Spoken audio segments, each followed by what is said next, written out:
नमस्कार। Sanskrit online classes में आप सभी का स्वागत है। पिछली क्लास में हमने हल संधि के अंतर्गत षटोत्व संधि के ऊपर हम चर्चा की थी और उदाहरणों के द्वारा हमने उस संधि को स्पष्ट किया था।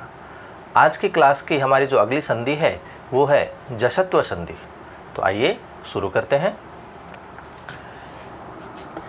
हल संधि के अंतर्गत जो हमारी अगली संधि है वो है जसत्व संधि। अब देखिए, नाम से स्पष्ट है क्योंकि हमने पहले भी चर्चा की है इसके ऊपर कि जो हम अंतिम कार्य करते हैं वही उस संधि का नाम होता है। अब देखिए, यहाँ पर शब्द आ रहा है जस। हमारे पास शब्द है जस, इसका मतलब हम यहाँ जस आदेश करेंगे, इसलिए ये संधि कौन सी है? जसत्व संधि है। अब जस क्या होता है हम इसको जान लेते हैं कि जो जस होता है इसका मतलब हुआ जय से लेकर के शय तक के जो वर्ण होते हैं वो सारे के सारे जस कहलाते हैं। इसका मतलब हम माहेशी सूत्र में जब इनकी चर्चा करते हैं तो हमें पता लगता है कि जस वर्ण कौन कौन से होते हैं। तो देखिए, जय से लेकर के शय तक के वर्ण जब हम देखेंगे माहेशी सूत्रों में तो हमें पता लगेगा कि जो तीसरे अक्षर होते हैं, और वो तीसरे कौन से? प्रत्येक वर्ग के। प्रत्येक वर्ग का जो तीसरा अक्षर है वो जस के अंतर्गत शामिल होता है। तो जस का मतलब हो गया प्रत्येक वर्ग का तीसरा अक्षर। जैसे कै वर्ग का ले तो कै वर्ग का तीसरा अक्षर हो गया ग। च वर्ग का लेंगे तो जय हो जाता है। फिर आगे ट वर्ग का लेंगे तो ड हो जाएगा। फिर त वर्ग का लेंगे तो द हो जाएगा और प वर्ग का लेंगे तो ब हो जाएगा। इसका मतलब ये आदेश हम करेंगे क्योंकि यही जस होता है। प्रत्येक वर्ग का तीसरा अक्षर क्या कहलाता है? जस कहलाता है। ठीक है। अब देखिए, बात करते हैं कि जसत्व आदेश करने वाला सूत्र कौन सा है। जसत्व जो हमारी संधि है उसका सूत्र आता है झलाम जसोन्ते। झलाम जसोन्ते। अब देखिए, जो सूत्र है ये क्या कहता है? ये कहता है कि पदांत झलों के स्थान पर जस आदेश होता है। देखिए क्या कहता है? पदांत झलों के स्थान पर जस आदेश होता है। अब इसमें दो शब्द हैं, एक है झल और एक है जस। तो जस के बारे में हमने जान लिया कि प्रत्येक वर्ग का तीसरा अक्षर क्या होता है? जस होता है। अब देखिए, कहता है कि पदांत झलों के स्थान पर। अब ये झल क्या होते हैं? तो यहाँ ऐसी स्थिति में हमारे जो माहेशी सूत्र हैं वो बहुत ही काम आते हैं, क्योंकि माहेशी सूत्रों में हम इन वर्णों का पता लगा लेते हैं। तो हमारे पास शब्द क्या है? झल। तो झल का मतलब हुआ झ से लेकर के लय तक के जो वर्ण होंगे वो हमारे क्या होंगे? झल होते हैं। अब झल में शामिल क्या क्या होता है? झल में शामिल होता है प्रत्येक वर्ग का पहला, दूसरा, तीसरा, चौथा वर्ण। प्रत्येक वर्ग का पहला अक्षर, दूसरा अक्षर, तीसरा अक्षर और चौथा अक्षर, और इसके साथ में श, श, से और है, जिसको हम क्या कहते हैं? ऊष्म वर्ण। ये सारे क्या कहलाते हैं? ये झल कहलाते हैं। तो झल का मतलब क्या हुआ? प्रत्येक वर्ग का पहला अक्षर, दूसरा अक्षर, तीसरा अक्षर, चौथा अक्षर और श, श, स, है अर्थात ऊष्म वर्ण। ये सारे के सारे मिलकर के क्या कहलाते हैं? ये झल कहलाते हैं। अब ये सूत्र क्या कह रहा है कि पदांत झलों के स्थान पर। अब देखिए, हमारी स्थिति किस प्रकार से होती है? हमारी स्थिति ये होती है, दो शब्द होते हैं हमारे पास। अब पद किसको मानेंगे? हम पहले वाले शब्द को पद मानेंगे क्योंकि अंत की बात कर रहा है। क्योंकि संधि जो होती है वो प्लस के निशान के आसपास वाले वर्णों के मध्य में ही होती है, तो ये पद नहीं कह सकते क्योंकि अंत की बात होगी तो फिर यहाँ अंत हो जाएगा। तो अभी हम करते हैं कि पदांत झलों के। तो ये जो पद है इसके अंत में क्या होगा? कोई झल वर्ण होगा। पहले वाले शब्द के अंत में हमें क्या मिलेगा, कोई झल वर्ण मिलेगा। इसका मतलब है कि प्रत्येक वर्ग का या तो हमें पहला अक्षर मिलेगा, या दूसरा अक्षर मिलेगा, या तीसरा अक्षर मिलेगा, या चौथा अक्षर मिलेगा, या फिर ऊष्म वर्णों में से कोई एक अक्षर हमें मिलेगा। फिर कहता है कि स्थान पर, ये हो गया स्थान पर जस आदेश होता है, तो यहाँ हम क्या कर देंगे, उसी वर्ग का तीसरा अक्षर कर देंगे। यहाँ पर जो भी अक्षर होगा हम उसके स्थान पर उसी वर्ग का तीसरा अक्षर कर देंगे। यदि क वर्ग में से कोई अक्षर है, इन चारों वर्णों में से क ख ग घ में से कोई अक्षर है, तो हम उसके स्थान पर क्या कर देंगे, ग कर देंगे। इसी प्रकार से च छ ज झ इनमें से कोई एक अक्षर है तो हम उसके स्थान पर ज कर देंगे। तो यहाँ जो भी झल वर्ण होगा उसके स्थान पर उसी वर्ग का तीसरा अक्षर हम कर देंगे। यही है हमारी जसत्व संधि और यही कहता है हमारा जलाम जसो अन्ते ये सूत्र। अब देखिए, अब तक हम जितनी भी संधियां की है उनमें हम पहले वाले शब्द का अंतिम अक्षर और दूसरे वाले शब्द का पहले अक्षर, इन दोनों को हम देखते थे। लेकिन ये सूत्र कहता है कि पदांत जलों को जस आदेश होता है, तो ये तो केवल इसी वर्ण की बात कर रहा है। अब यहाँ पर कोई भी वर्ण हो सकता है, वो यहाँ हमारे स्वर भी हो सकता है, कोई अच हो सकता है, या कोई हल अर्थात व्यंजन वर्ण भी हो सकता है। तो यहाँ कोई परिवर्तन नहीं होगा, यहाँ जो है जैसा है वैसा का वैसा वर्ण हम यहाँ रखेंगे। बस परिवर्तन कहाँ होगा, पहले वाले शब्द का अंतिम अक्षर झल है तो उसके स्थान पर हम क्या कर देंगे, जस कर देंगे। बस यही है हमारी संधि जसत्व संधि, जिसका सूत्र आता है जलाम जसो अन्ते, कि पदांत झलों के स्थान पर जस आदेश होता है। अब देखिए, जो हमारा नियम है इसके आधार पर हम अब कुछ उदाहरण करते हैं, जिससे हमारी ये जो जसत्व संधि है ये स्पष्ट हो जाती है। तो देखिए, शुरू करते हैं।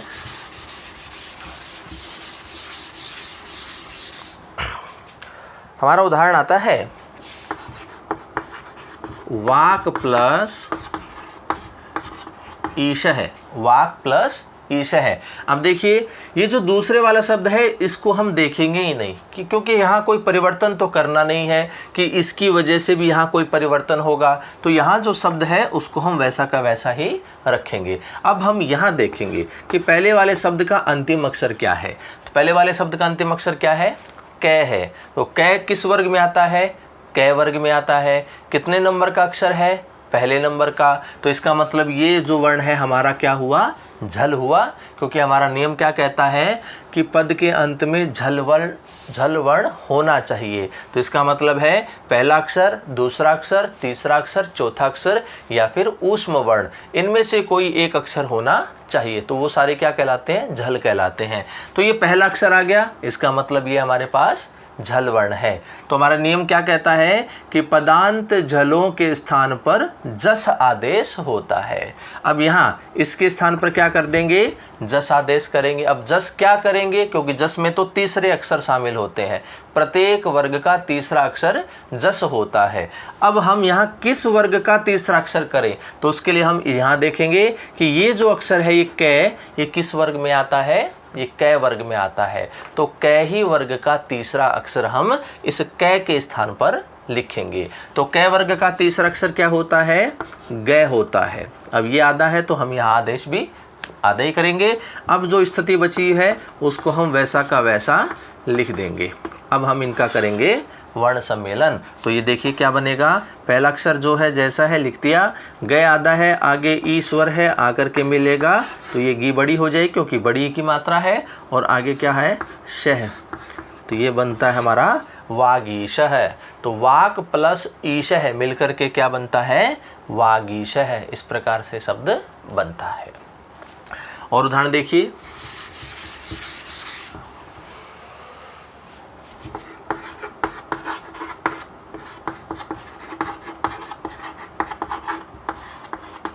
दिक प्लस अंबर है, दिक प्लस अंबर। अब देखिए स्थिति क्या है, दूसरे वाले शब्द को हमें नहीं देखना।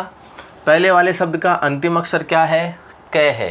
ये किस वर्ग में आता है, क वर्ग में आता है। कितने नंबर का अक्षर है, एक नंबर का, पहले नंबर का अक्षर है। इसका मतलब ये क्या हुआ, हमारा झल वर्ण हुआ। अब हम क्या करेंगे, इसके स्थान पर जश आदेश करेंगे और जश क्या होता है, प्रत्येक वर्ग का तीसरा अक्षर। तो हम तीसरा अक्षर क्या करेंगे, इसी वर्ग का तीसरा अक्षर करेंगे। तो कै वर्ग का तीसरा अक्षर क्या होता है, गै होता है। तो कै के स्थान पर क्या लिखेंगे, गै लिखेंगे। अब जो बचा हुआ है उनको हम वैसा का वैसा लिख देंगे। तो अब हम इनका वर्ण सम्मेलन करेंगे। तो देखिए स्थिति क्या बनेगी, दी पहला अक्षर जैसा है, गै आधा है, आगे ए स्वर है, आकर के मिलेगा तो गै पूरा हो गया, और आधा मैं और बरह इस प्रकार से बचा हुआ है, उनको लिख दिया। तो दिक प्लस अंबर मिलकर के क्या बना, दिगंबर। विभक्ति कार्य करेंगे तो विसर्ग हो जाएगा। तो दिक प्लस अंबर है बराबर दिगंबर है। इस प्रकार से हमारा ये शब्द बना। तो हम क्या करेंगे, पहले वाले शब्द के अंतिम अक्षर को देखेंगे कि वह झल में शामिल है कि नहीं है। यदि होता है तो हम उसी वर्ग का तीसरा अक्षर उसके स्थान पर लिख देंगे, जो कि जस होता है, और हमारी संधि बन जाती है। और उदाहरण देखिए, अच प्लस अंत है, अच प्लस अंत है। अब देखिए पहले वाले शब्द का अंतिम अक्षर क्या है, च है, 1 नंबर का अक्षर है, पहला अक्षर है, तो ये झल में शामिल होता है। अब हम क्या करेंगे, इसके स्थान पर जस आदेश करेंगे, मतलब इसी वर्ग का तीसरा अक्षर हम करेंगे। तो च वर्ग का तीसरा अक्षर क्या होता है, च छ जय होता है। तो यहाँ च के स्थान पर क्या लिख दिया, जय लिख दिया। अब जो बचा हुआ है उसको वैसा का वैसा हम लिख देंगे।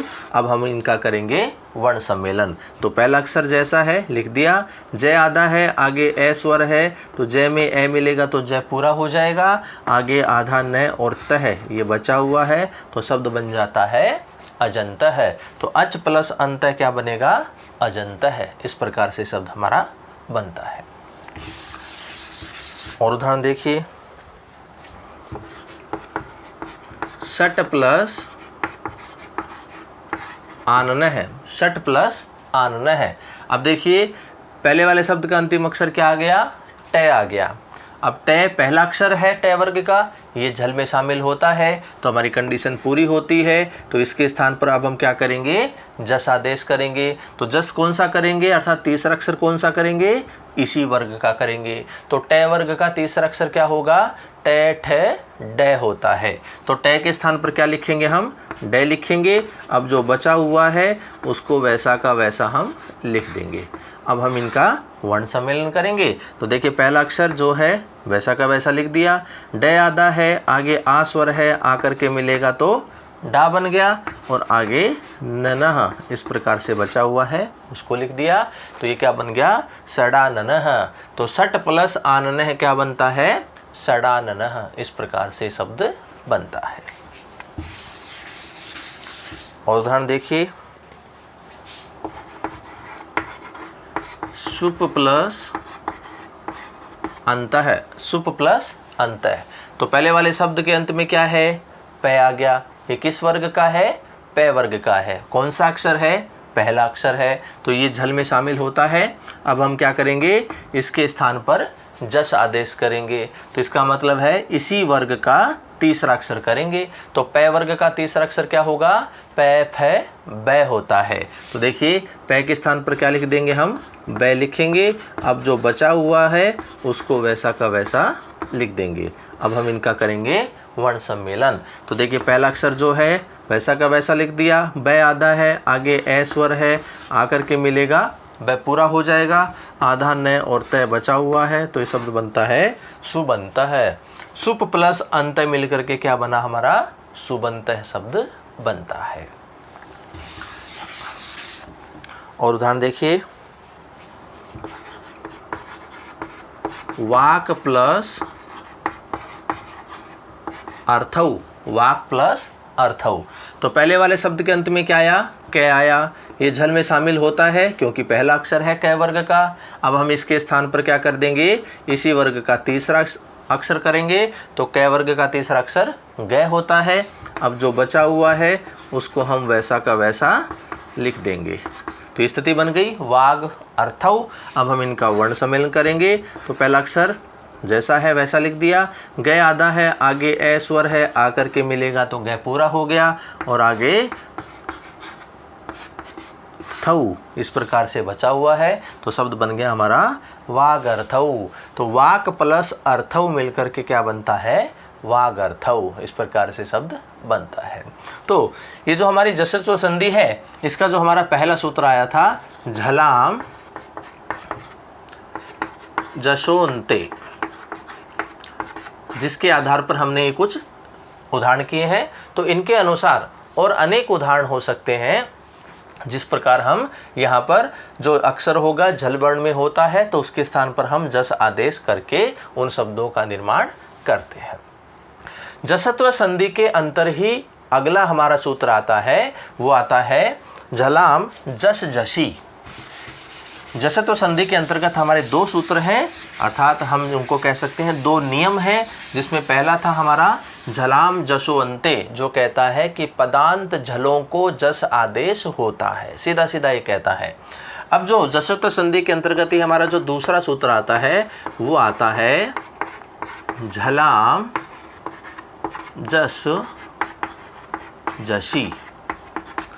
अगला सूत्र है हमारा जसत्व संधि के अंतर्गत झलाम जस जशी। अब ये सूत्र क्या कहता है, ये सूत्र कहता है कि पदांत झलों के स्थान पर जस आदेश होता है।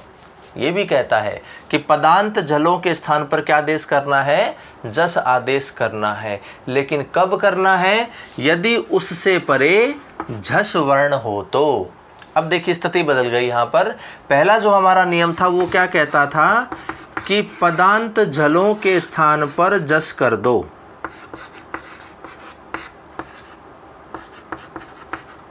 पदांत झलों के स्थान पर जस कर दीजिए, पहला नियम हमारा ये कहता था। अब यहाँ क्या होता था वह हम नहीं देखते थे। यहाँ स्वर हो, व्यंजन हो, कुछ किसी भी वर्ग का कोई भी अक्षर हो, हम उसका प्रभाव यहाँ नहीं पड़ता था। लेकिन हमारा ये जो नियम है झलाम जस जसी, ये क्या कहता है कि झलों के स्थान पर जस कर दीजिए, लेकिन कब कीजिए, यदि आगे क्या हो, झस वर्ण हो। अब ये स्थिति यहाँ हमारी बदल गई है।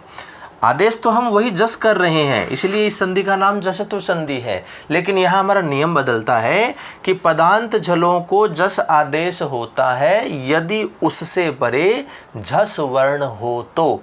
झस का मतलब क्या होता, देखिए झलों का मतलब हमने समझ लिया कि प्रत्येक वर्ग का पहला, दूसरा, तीसरा और चौथा अक्षर, और ऊष्म वर्ण ये क्या कहलाते हैं, झल कहलाते हैं। जस के बारे में भी हमने जान लिया कि प्रत्येक वर्ग का तीसरा अक्षर क्या होता है, जस होता है। अब बात आती है झस की। ये झस क्या होते हैं, झस का मतलब हो गया झ से लेकर के श तक के वर्ण। और जब हम माहेश्वी सूत्रों में देखते हैं तो पता लगता है कि प्रत्येक वर्ग का तीसरा और चौथा अक्षर ये क्या कहलाता है, हमारा झस कहलाता है। प्रत्येक वर्ग का तीसरा और चौथा अक्षर क्या कहलाता है, झस कहलाता है। तो इसका मतलब ये हुआ कि यहाँ पर प्रत्येक वर्ग का पहला, दूसरा, तीसरा, चौथा अक्षर और ऊष्म वर्ण में से कोई एक वर्ण होगा। यहाँ पर हमारे सामने किसी भी वर्ग का तीसरा या फिर चौथा अक्षर होगा। अगर ऐसी स्थिति होती है तो हम यहाँ जो वर्ण है उसी वर्ग का उसको तीसरा अक्षर कर देंगे। यदि यहाँ क वर्ग का अक्षर है तो उसे यहाँ ग कर देंगे, च वर्ग का अक्षर है तो ज कर देंगे, प वर्ग का अक्षर है तो यहाँ ब कर देंगे, ट वर्ग का अक्षर है तो ड कर देंगे और त वर्ग का अक्षर है तो द कर देंगे। तो हम यहाँ आदेश तो वही जस करेंगे। तो ये जो हमारा सूत्र है जलाम जस जसी, ये कहता है कि पदांत झलों के स्थान पर जस आदेश होता है यदि उससे परे झस वर्ण हो तो। और झस का मतलब होता है प्रत्येक वर्ग का तीसरा और चौथा अक्षर। तो देखिए इस नियम के आधार पर हम कुछ उदाहरण करते हैं और इस जसत्व संधि को हम सिद्ध करते हैं, स्पष्ट करते हैं। तो हमारा उदाहरण है दुघ प्लस धम, दुघ प्लस धम। अब देखिए यहाँ पर क्या होना चाहिए, झल वर्ण होना चाहिए। इसका मतलब है प्रत्येक वर्ग का पहला, दूसरा, तीसरा, चौथा अक्षर या फिर ऊष्म वर्ण में से कोई एक होना चाहिए। तो यहाँ पर क्या है हमारे पास घ, तो घ कौन सा अक्षर है? चौथा अक्षर है। किस वर्ग का है? क वर्ग का। क ख ग घ चौथा अक्षर है, इसका मतलब हमारे पास यहाँ पर झल वर्ण उपलब्ध है। अब हम देखेंगे उसके आगे, हमारा नियम क्या कहता है कि झस वर्ण होना चाहिए। झस का मतलब होता है तीसरा या चौथा अक्षर। तो यहाँ देखिए क्या आया है? ध आया है। तो ध कौन सा अक्षर है? चौथा अक्षर है तय वर्ग का। त थ द ध। हम यहाँ वर्ग नहीं देखना है, केवल हमें तीसरा या चौथा अक्षर को देखना है। वो किसी भी वर्ग का यहाँ हो सकता है। तो यहाँ तय वर्ग का कौन सा अक्षर आ गया? चौथा अक्षर आ गया। इसका मतलब हमारे पास झस वर्ण भी हमारे पास यहाँ पर है। तो दोनों कंडीशन हमारी यहाँ पूरी हो रही है। अब हम नियम के अनुसार क्या करेंगे? यहाँ जो वर्ण है उसे उसी वर्ग का तीसरा अक्षर कर देंगे। तो घ जो क वर्ग का चौथा अक्षर है, तो इसे हम उसी वर्ग का क वर्ग का तीसरा अक्षर करेंगे, तो क्या होगा? ग होगा। अब जो बचा हुआ है उसको हम वैसा का वैसा लिख देंगे। अब हम इनका करेंगे वर्ण सम्मेलन। तो देखिए क्या शब्द बनेगा? ग आधा है, आगे व्यंजन है तो ग आधा ही रहेगा, और आगे क्या है? धम। तो देखिए दुग प्लस धम मिलकर के क्या बनता है? दुग्धम। इस प्रकार से शब्द हमारा बनता है। तो ये नियम क्या कहता है कि पद के अंत में क्या हो? झल वर्ण हो, उसके बाद में यदि झस वर्ण होता हो तो झल के स्थान पर हम जस आदेश कर देते हैं, जैसा हमने यहाँ पर देखा। तो इसी तरह के और उदाहरण देखिए। बुध प्लस धी, बुध प्लस धी। अब देखिए यहाँ जो क्या है? बुध शब्द में जो ध है वो कौन सा अक्षर है? चौथा अक्षर है। तय वर्ग का चौथा अक्षर है। तो ये इसका मतलब झल वर्ण हुआ हमारा, क्योंकि चौथा वर्ण झल वर्ण में शामिल होता है। उसके बाद देखिए क्या आया है? ध, तो इसका मतलब ये भी चौथा अक्षर है, तो ये चौथा अक्षर झस में शामिल होता है। तो दोनों स्थिति हमारे पास है, दोनों कंडीशन हमारी पूरी हो रही है। तो नियम से हम क्या करेंगे? इस झल के स्थान पर क्या कर देंगे? जस आदेश कर देंगे। तो इसका मतलब ये किस वर्ग में है? तय वर्ग में है। तो तय वर्ग का ही तीसरा अक्षर हम यहाँ करेंगे। तो तय वर्ग का तीसरा अक्षर क्या होता है? द होता है। अब देखिए द के स्थान पर हमने द लिख दिया, और जो बचा हुआ है उसको वैसा का वैसा लिख दिया। अब हम इनका वर्ण सम्मेलन करेंगे, तो ये शब्द क्या बन जाएगा? बुद्धि। इस प्रकार से शब्द हमारा बनता है। तो बुद्ध प्लस धी मिलकर के क्या बनता है? बुद्धि बनता है। तो ये हमारा शब्द हुआ। और उदाहरण देखिए। लब प्लस ध, लब प्लस ध। तो देखिए लब शब्द में जो भ है ये कौन सा अक्षर है? चौथा अक्षर है। प फ ब भ। तो ये प वर्ग का चौथा अक्षर है। तो चौथा अक्षर है, इसका मतलब ये झल है। उसके बाद देखिए ध आया है, तो ध भी चौथा अक्षर है जो कि तय वर्ग का है। तो चौथा अक्षर होने से ये क्या हो गया? हमारा झस वर्ण भी हो गया। तो दोनों कंडीशन पूरी हो रही है। तो झल के स्थान पर अब हम क्या करेंगे? जस आदेश करेंगे। अब जस कौन सा करेंगे? इसी वर्ग का करेंगे। तो ये भ किस वर्ग में आता है?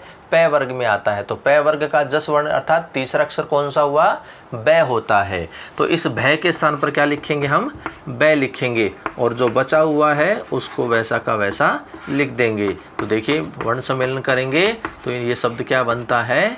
लब्ध है। तो लब प्लस ध मिलकर के क्या बनता है? लब्ध है। इस प्रकार से शब्द बनता है। एक उदाहरण और देख लीजिए। वृद्ध प्लस धी, वृद्ध प्लस धी। अब देखिए पहले वाले शब्द के अंत में क्या है? ध है।